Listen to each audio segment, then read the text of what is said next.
Hi, everyone. Judge Andrew Napolitano here for Judging Freedom. Today is Monday, June 30th, 2025. Ray McGovern joins us now, as he usually does this time and this day every week. Ray, a pleasure, my dear friend.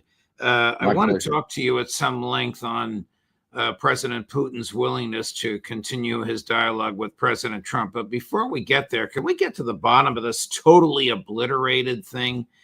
Did the U.S. bombing of three nuclear sites in Iran totally obliterate their nuclear capabilities, as President Trump, as recently as yesterday, and Secretary Hegseth, as recently as Friday, have continued to insist?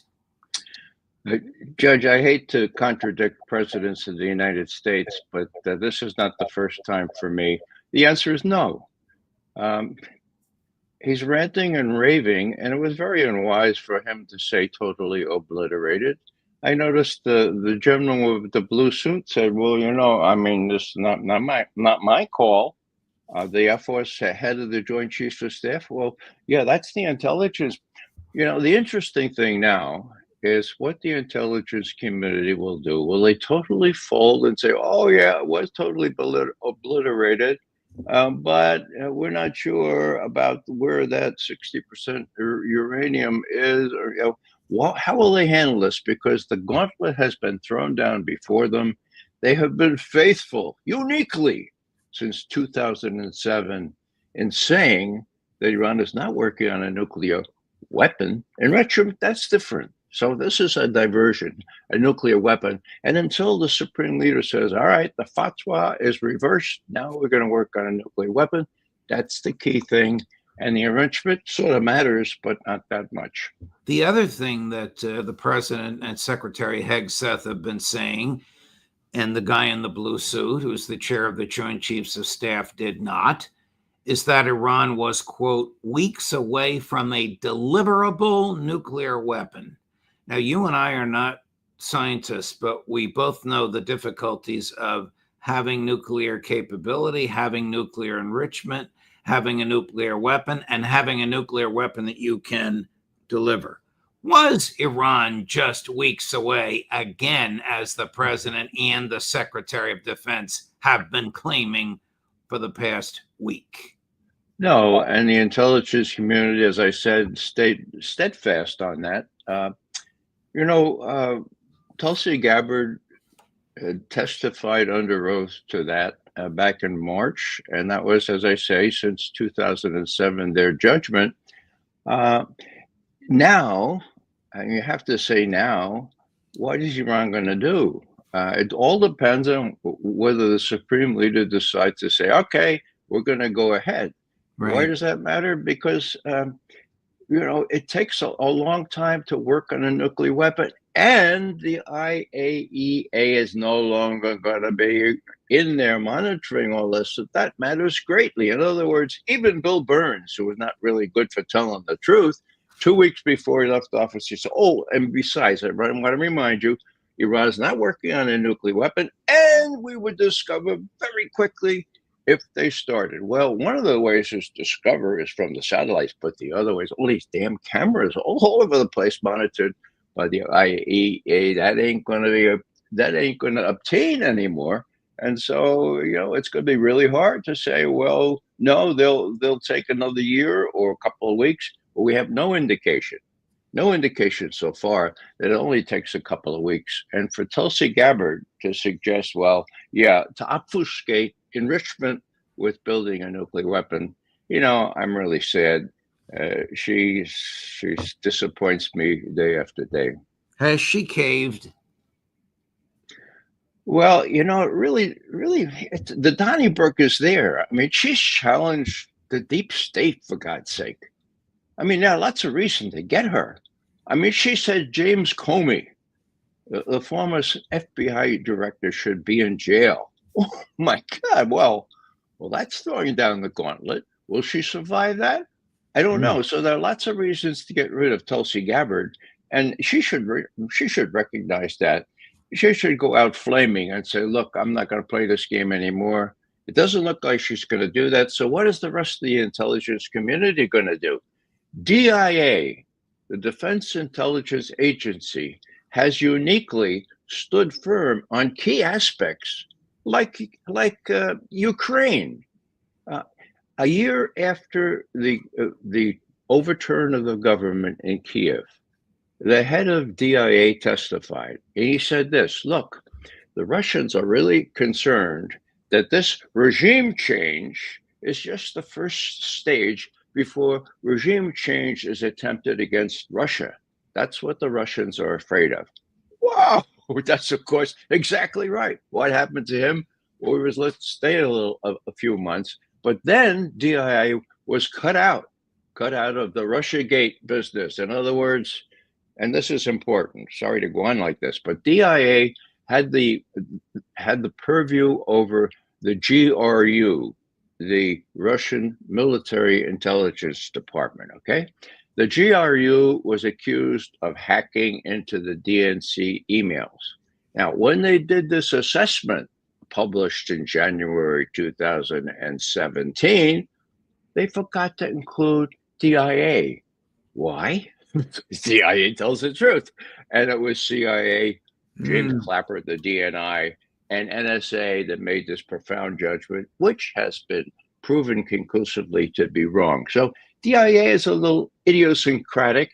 We'll see whether it survives this go round because, as I say, the gauntlet has been thrown down. Here's the president yesterday insisting Iran was just a few weeks away from having a bomb. He doesn't use the word deliverable, so I'm not sure exactly what he means.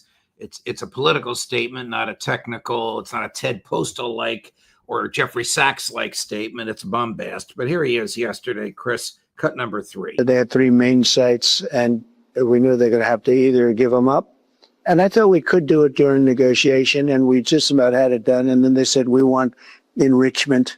Enrichment doesn't mean like air conditioning, and it doesn't mean to jack up your car. Enrichment is a bad word. And I said, you got so much oil, what do you need that for? And they said, well, we need it. And I wouldn't let that happen. I think people wouldn't have understood it if I allowed that to happen. So we had a 60-day talk, and that delayed them a lot. And then we said, let's go at it. And it just worked out. And we wanted to work out also for Iran. They were beaten up, and so was Israel, and all friends. They were both very tight. We call it the 12-day war. That was an intensive war. But the thing that I wanted to do, and I've said it on your show, if you look back 30 years ago or 25 years, we've been doing your show a long time, and nobody like you. But you look back at the early interviews, I would say Iran cannot have a nuclear weapon. They've wanted this for years, and they were weeks away from getting it. Okay. There you have it, Judge. Not have a nuclear weapon. They're weeks away from getting it. He may honestly believe that, but is there any basis for that belief? No, there's the conflation between enrichment, which is allowed. It was even allowed under the JCPOA, okay? Now, Iran has enriched at a higher percent than it needs for its medical and other facilities. It's up to, what, 60%? That was a bargaining chip, for God's sake. Right. That was a danger, right? Now, the weapon is not to be conflated with the enrichment, because the weapon is able to be produced. I say, the intelligence judgment, I'm just thinking this through here, that was based on the fact that we had IAE inspectors combing through all their laboratories and all their centrifuge places.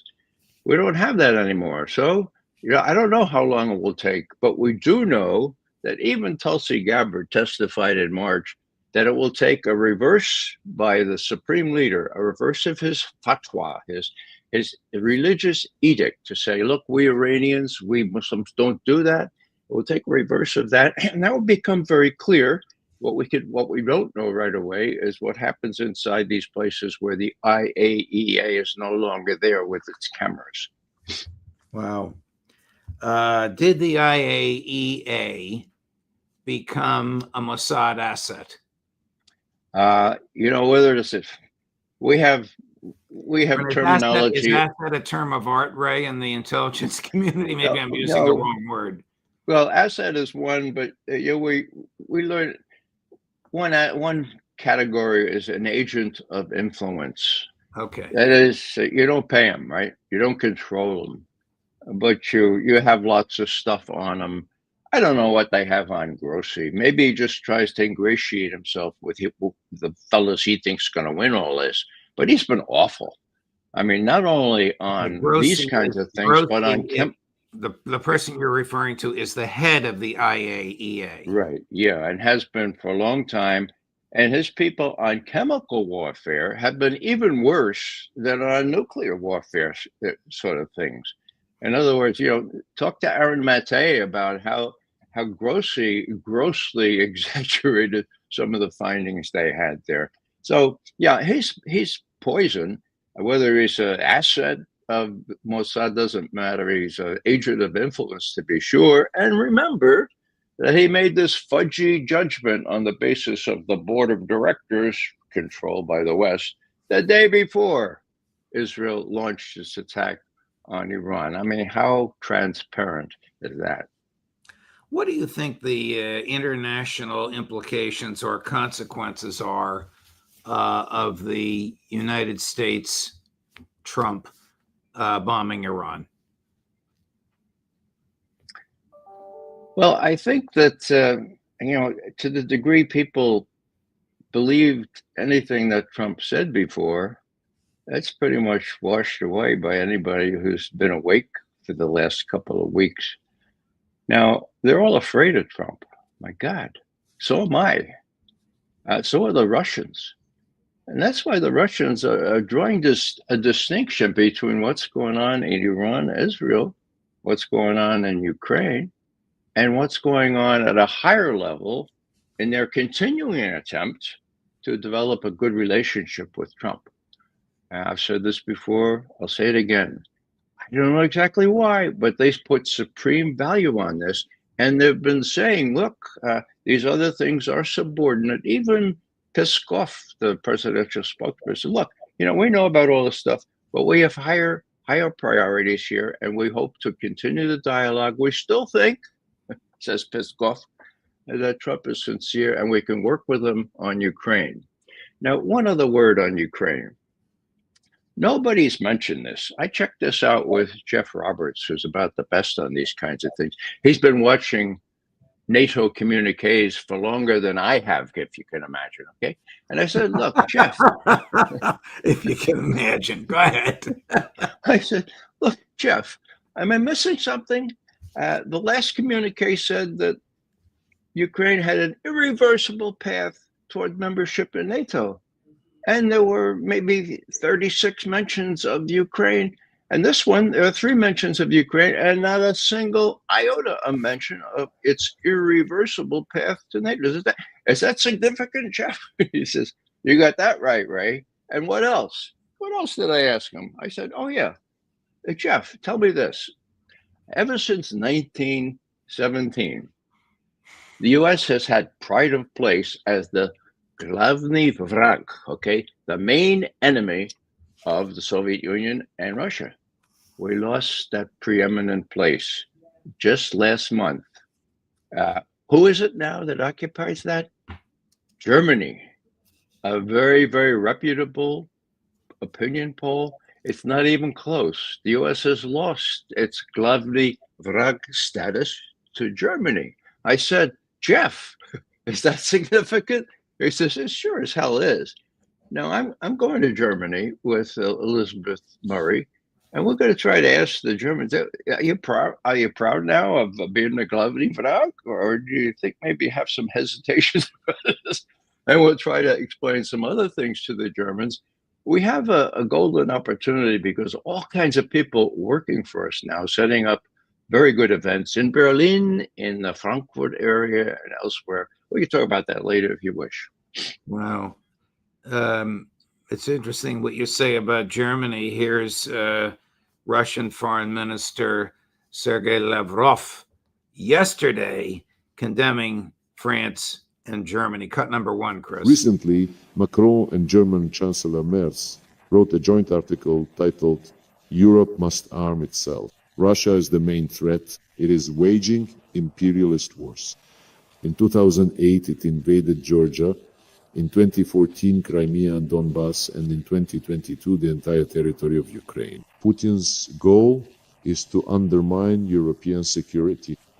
I think that just these quotes alone are enough for anyone who has at least some understanding of what is happening in Europe and follows current events to realize that these figures have completely lost their sanity and are openly trying to return to those times when France and Germany wanted to conquer all of Europe, especially the Russian Empire and the Soviet Union. Especially, the recent statement by Chancellor Merz is particularly unacceptable, where he said that Ukraine must be made strong and that Europe should not fall for Russian tricks like calls for negotiations, because otherwise Europe will be repeating the experience of the 1930s, when the leading European powers decided to appease the aggressor in the form of Hitler's Germany.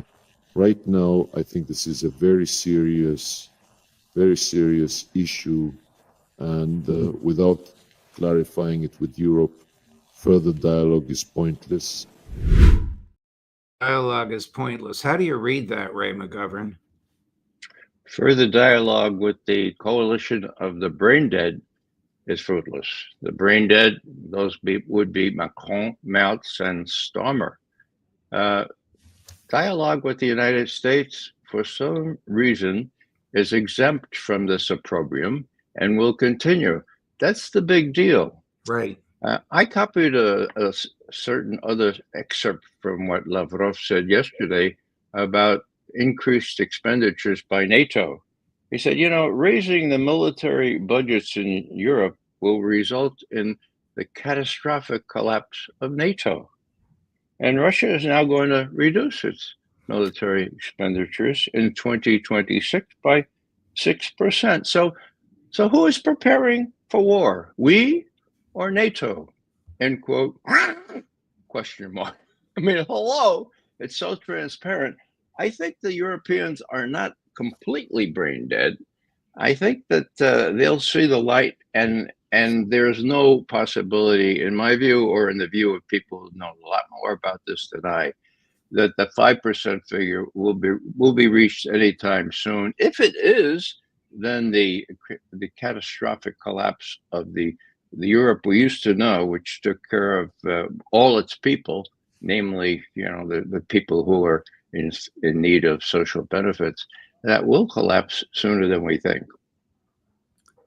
Professor Glenn Deason, whom you know, opines that the 5% figure is illusory, that in fact they're just playing budgetary games.